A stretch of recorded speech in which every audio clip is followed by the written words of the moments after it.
Hello guys, good morning.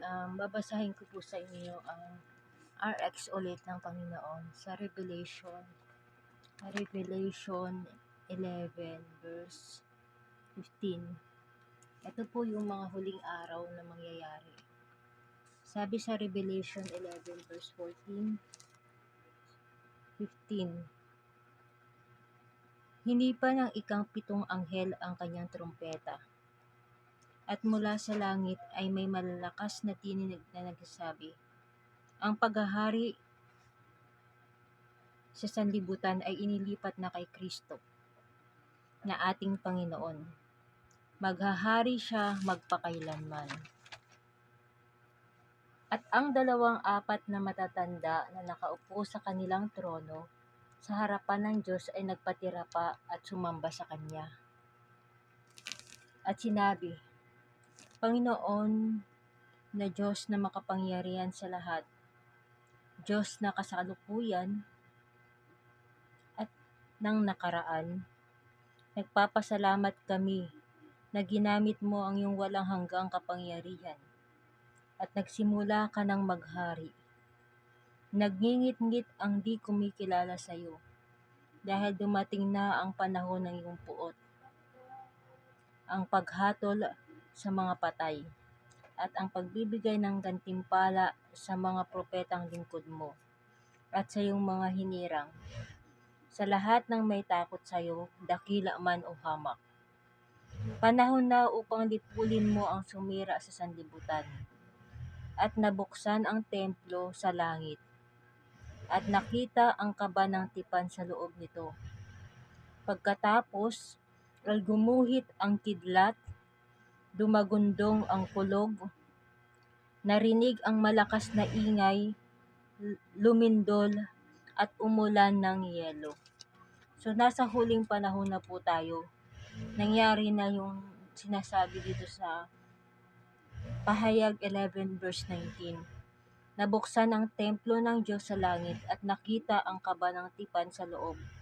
Pagkatapos ay gumuhit ang kidlat, dumagundong ang kulog, narinig ang malakas na ingay, lumindol at umulan ng yelo.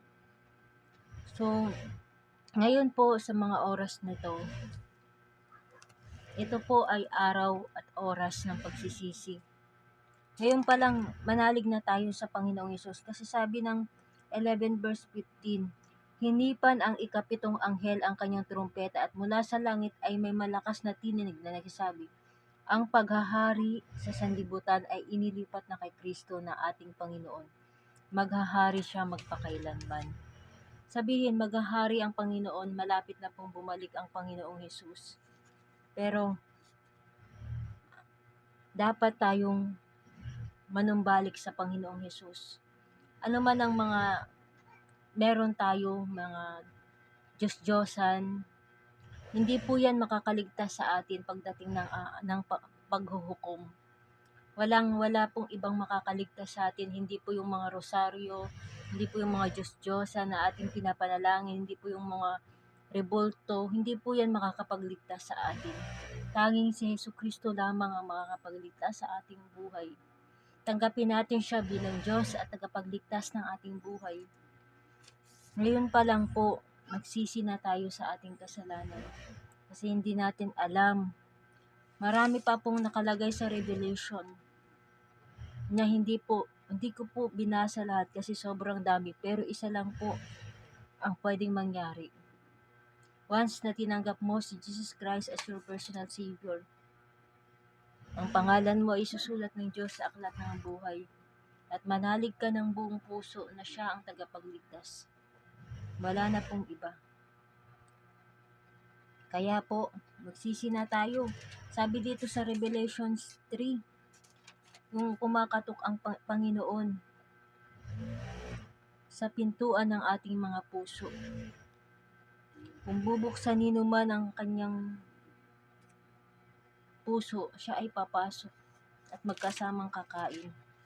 Sabi sa Revelations 3 yun. Sabi sa Revelations 3,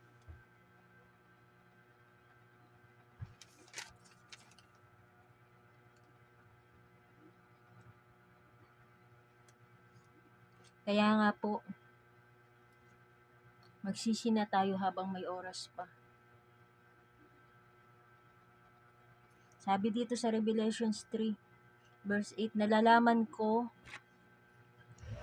ang iyong ginagawa. Alam kong mahina ka, ngunit sinusunod mo ang aking salita at naging tapat ka sa akin. Kaya't binuksan ko para sa iyo ang pinto na hindi maisasara ni numan. Sabihin, alam ng Diyos ang ginagawa natin. Alam ng Diyos na mahina man tayo.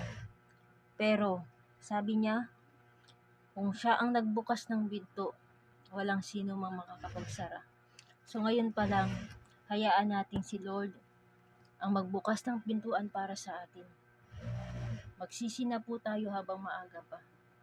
Dahil ang oras at panahon ay bilang na po ito. Kaya Lord, salamat sa hapong ito, Panginoon. Patuloy pong itinataas ko ang aking mga kapatid sa pananampalataya at ang mga nagsasuffer ngayon sa dulot ng lindol, baha, bagyo, ulan. Ikaw po, Panginoon, ang siyang mag-ingat. Dalayan ko, Panginoon, na sa lahat ng sitwasyon, pumasok ka sa aming puso at patuloy kang maghari.